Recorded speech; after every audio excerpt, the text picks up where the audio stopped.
"Where are you right now?" I asked, angered by Gordon's absence on Angelia's big day. I called him, reaching the end of my patience. Then he said something about being on a trip to Australia with Mom and Dad on Angelia's ceremony day. "Are you out of your mind? I can't believe this. Don't get mad just because you weren't invited on the family trip." Gordon, a mama's boy whose favorite saying is "Mom comes first," forgot about Angelia's ceremony event and took off to Australia with the money saved for Angelia's future. Well, if that's your attitude, I have my own plans. Saying this, I hung up the phone and took a certain action. Days later, after Gordon returned home, he bombarded me with a persistent 30 calls. Reluctantly answering, I heard, Hey, the house is gone." Gordon was in such a panic I could tell even over the phone. I told you, didn't I? I have my own plans. My name is Iola. I'm currently 34 and work at a travel agency creating brochures. I met my husband, Gordon, through an acquaintance and got married 12 years ago. But this marriage had its issues even before it started. Gordon's dad is the vice president of a major pharmaceutical company and is said to be the next president. A man from a distinguished family, Gordon, 5 years my senior, graduated from a prestigious university and works at the pharmaceutical company where his dad is employed. He holds a position that is recognized as elite by everyone, including himself. On the other hand, I'm just an ordinary person. I didn't graduate from a renowned university or work for a top-tier company. I don't know why Gordon fell in love with me, but perhaps he chose me for my inner qualities rather than family background. Amazing that someone so distinguished likes me. I honestly felt elated at the time. However, a person appeared who crushed my blissful feelings. Gordon's mother, Anissa. Anissa's affection for Gordon was excessively doting, almost abnormal.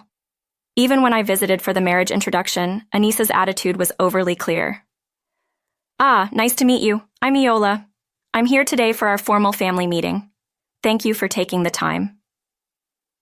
Coming from a distinguished family, I had searched a lot before this day for mother-in-law approved attire, fail-safe gifts, and the right words for the family meeting. My voice was a bit shaky due to nervousness, but I thought I managed to speak my first words without any problems. However, Anissa was not so lenient. "So, you're a girl from an ordinary family?" she said.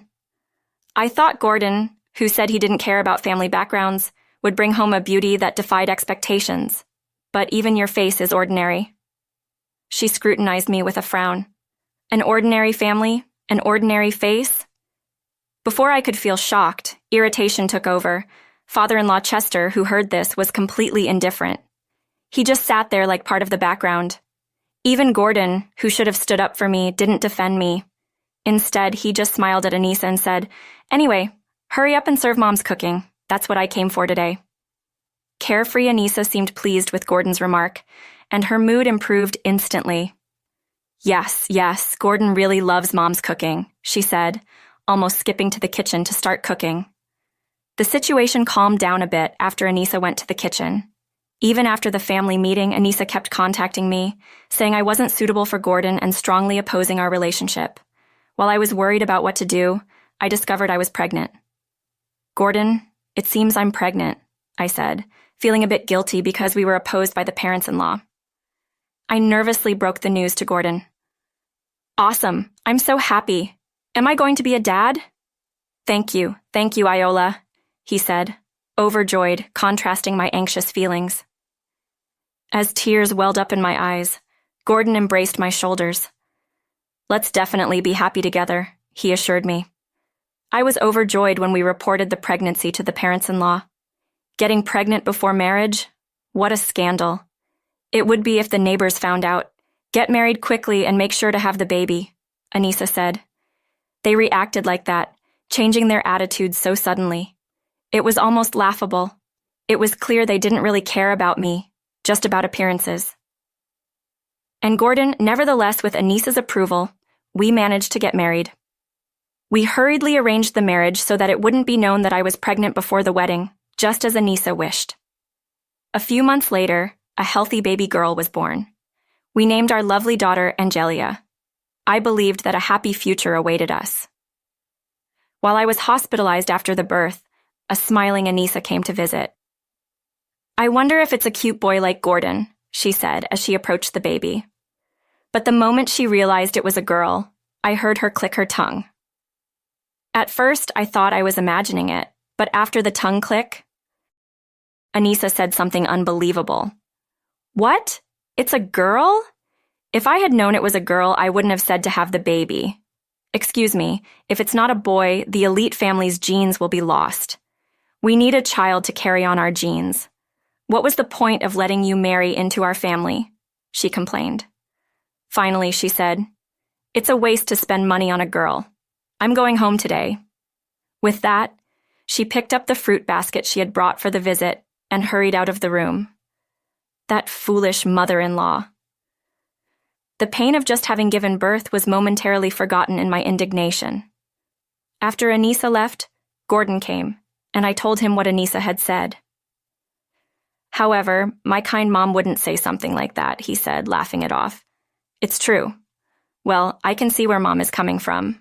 We are an elite family. We can't stop this lineage, right? Let's try for a boy next time. Even Gordon started saying such things. It doesn't matter if it's a boy or a girl. This is so outdated, I thought. But I didn't have the courage to talk back. I resolved to avoid the in-laws as much as possible and looked forward to being discharged. 12 years have passed, and Angelia is now 12 years old. Anissa still glares at me every time we meet and seems to dislike me. Her attitude towards Angelia is also terrible. Andrea. Anissa calls her by the wrong name. It's Angelia. When will you ever remember my name, Grandma? It's terrible. Well, such a bold attitude. Whose detestable personality did she inherit, I wonder? She frowned at me. Me? That's why I didn't want to be involved, I thought, but kept quiet. As for Chester, he's still as indifferent as ever. Even after 12 years, he's like part of the background. He doesn't speak or engage in any topic. Because of this, Angelia has no attachment to the in-laws. I've reported several times to Gordon that Anissa harasses me, but his response is always dismissed. Really, that's how it is, huh? He shows no intention of making any improvements. Gordon is a complete mama's boy. When I cook, he says things like, Mom's cooking is the best. Or when I do laundry, Mom would fold it more neatly. His mantra is, Mom comes first. I was getting fed up and kept my distance from my in-laws.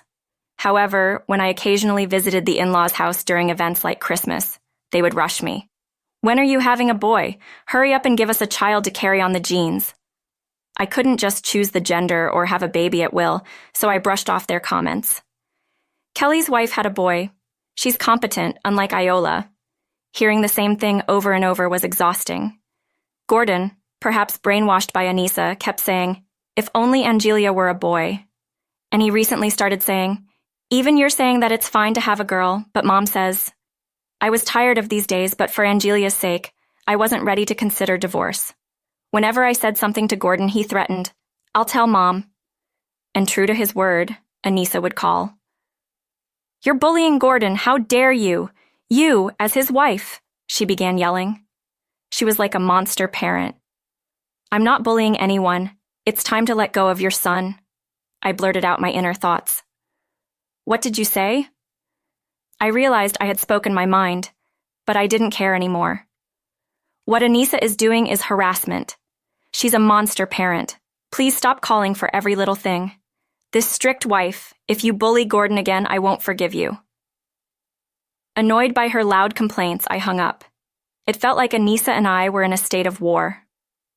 One night, Gordon approached me with something he wanted to discuss. What do you want to talk about? I asked. Mom and Dad are planning a trip, and I want to give them the travel expenses, he said. Really? Seeing my mood sour, Gordon hurriedly added, Look, Mom and Dad live on their old age pension, right? I owe them a lot, so I want to give them this gift. They're getting older and soon won't be able to travel where they want. It's now or never. I get it, but how much are we talking about? $2,000.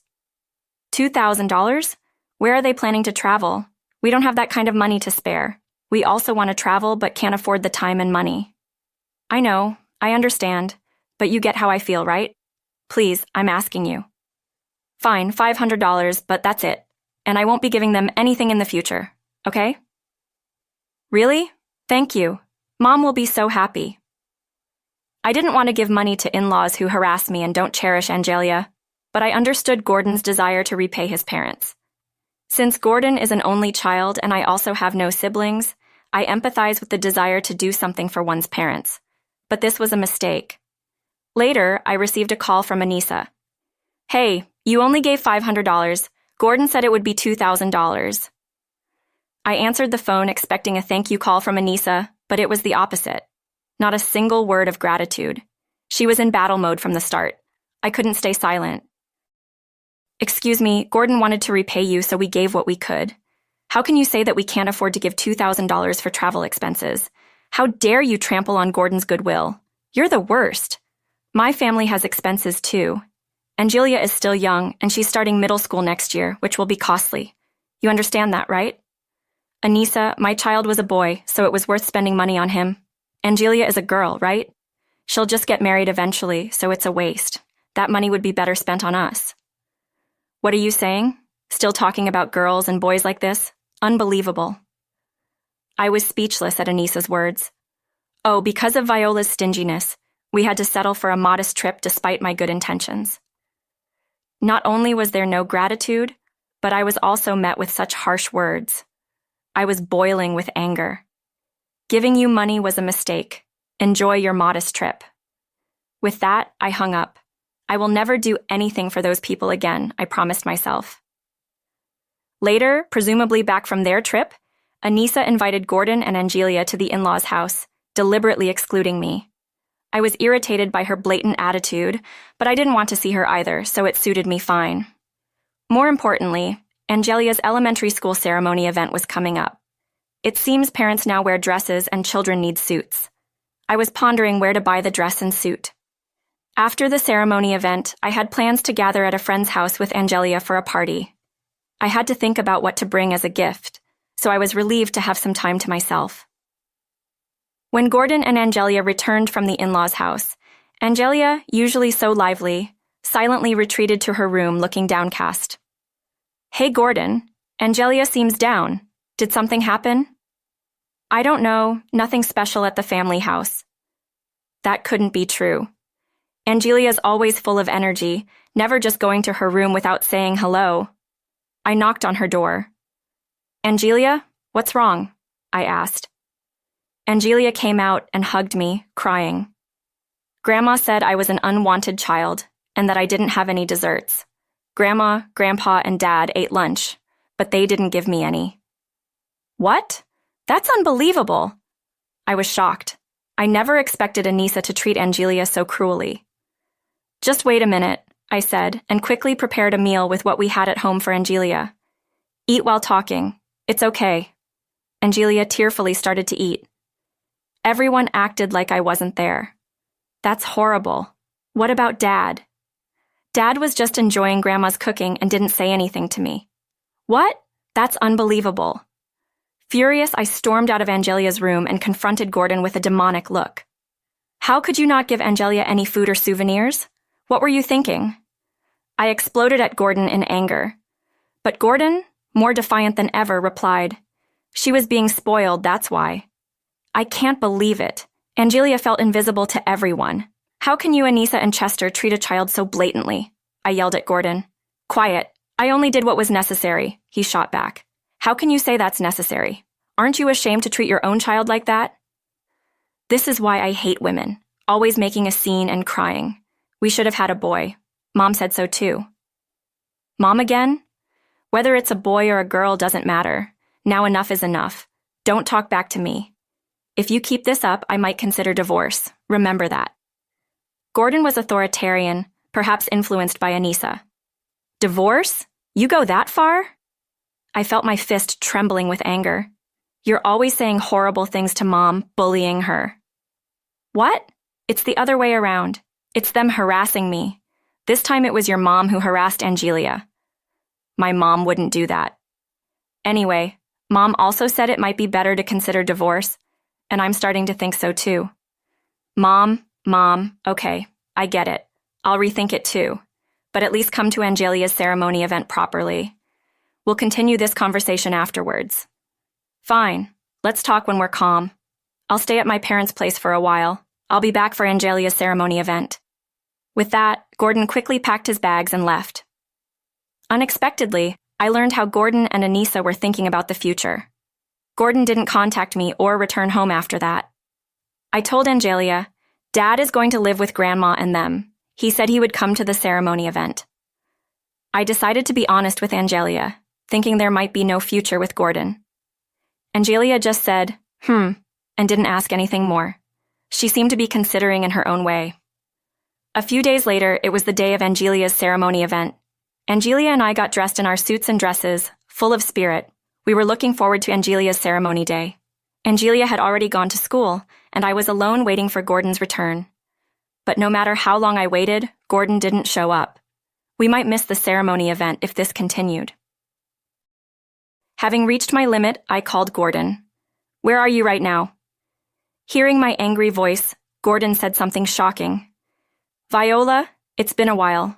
Right now, I'm on a family trip to Australia with Mom and Dad, having a great time." "What? Today is Angelia's ceremony event. You said you'd be back." "Hey, don't get mad just because you weren't invited to the family trip," Gordon taunted, seemingly drunk and careless. "You forgot about Angelia's ceremony event day for an Australian trip? Are you insane?" "Unbelievable. Ceremony events don't matter. I'm having the best time here and won't be back for 3 weeks." Perhaps influenced by Anissa, Gordon remained defiant. In the background, I heard Anissa's voice. "That foolish wife, tell her not to call if she's not family. You should just divorce her." "Yeah, I've been thinking about divorce too, so don't call me again." "Well, if that's your attitude, I have my own plans too." I hung up. After that, we successfully finished Angelia's ceremony event and had the party at her friend's house as planned. Dad didn't come after all. Sorry, Angelia. "It's not your fault, Mom. I'm okay as long as I have you. Don't push yourself, Mom." Her words comforted me, but my heart ached. I silently apologized in my mind. After the party, once Angelia was asleep, I went straight to the convenience store to check the balance of the savings account I had for her. As I feared, just as I thought, the balance was zero. The $30,000 savings were all withdrawn. He used Angelia's savings for his trip with his parents. I was overwhelmed with shock and anger. Tears wouldn't stop. It was money I had saved desperately for Angelia. I would never forgive that family. The next day, I began preparing for my retaliation against Gordon. First, I went to City Hall to gather the necessary documents. I decided to settle everything and return to my parents' home. I had already informed my parents, Reader and Jim, about everything that had happened. "That's what happened. You've been so brave. Come back home with Angelia. Let's live together.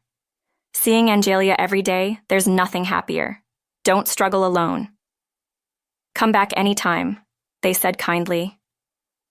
Angelia really bonded with my parents, and when I told her we'd be living with Grandma and Grandpa, she excitedly said, "Yay, I'm so happy," which reassured me.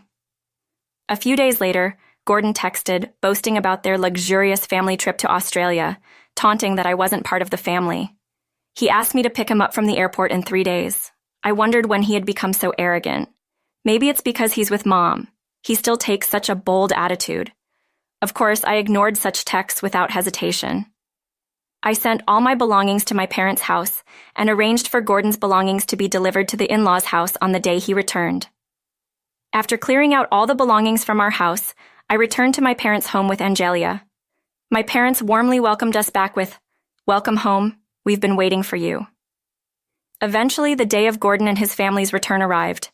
Gordon texted me to come to the airport at 12, saying he had arrived, but I ignored these texts as well. After that, more texts and calls came in, about 30 in total, but I ignored them all. Soon after, Gordon must have arrived at the in-laws' house, as the phone rang again. Ignoring it wouldn't solve anything, so I reluctantly answered. "Why are you ignoring me? I've decided I can't live with you anymore. Let's get divorced." "Divorce? What are you talking about all of a sudden?" "You said it. You wanted a divorce, and your beloved Anissa seems to want it too." While we spoke, I heard a doorbell on Gordon's end. "Wait a second." He seemed to go to the door, then came back panting. "What's this about a bunch of luggage arriving at my parents' house?" he asked. He sounded panicked. "That's your stuff. I sent it to arrive when you got back from your trip. Glad it made it. This is too much. Anyway, I'll be there in about an hour. The call ended. An hour later, Gordon called again. What the hell is this? My house is gone. Yes, I said. I don't want to live with you anymore, so I sold the house. It looks nice and clean, doesn't it? Gordon was shocked to find an empty lot where our house once stood. That's impossible. The location was good, so it sold quickly. I sold the land during their trip, intending to sell everything. What about the money from the land sale? Forgot that land was my parents'. Dad bought it for real estate investment before we got married, so the money goes to him. Where are you and Angelia? Hearing Angelia, she grabbed my phone. Dad, I'm with Mom. You didn't come to my ceremony, so I'll never forgive you, she said. Before I could release my frustration, Angelia delivered a blow to Gordon. Sorry, I don't know what to say. Taking back the phone, I said, Angelia and I won't forgive you. You'll hear from my lawyer about the divorce. I expect you to handle child support and property distribution properly. Wait. Oh, and the savings you withdrew? I'll be claiming that too. Let's discuss further with lawyers. I hung up. I left the divorce proceedings to my lawyer, ignoring calls from Anissa. She must think Gordon is not at fault. I instructed my lawyer to demand the $30,000 Gordon used and child support. The in-laws paid it off by liquidating their savings and selling their car, but as an elite family, they should be able to handle that much. Gordon later joined a dating website, bizarrely specifying he wanted a woman who could bear a boy. My friends told me he was ridiculed at parties for his creepy behavior. Embarrassed by my ex-husband's antics, I doubted anyone would take a 40-year-old divorced man with such demands. The divorce was finalized, and I became a single mother. Angelia, now in middle school, made many friends and enjoyed school. With my parents' support, I juggled work, household, and parenting, leading a fulfilling life. Recently, I even met someone interesting at work and considered starting a new chapter in my life.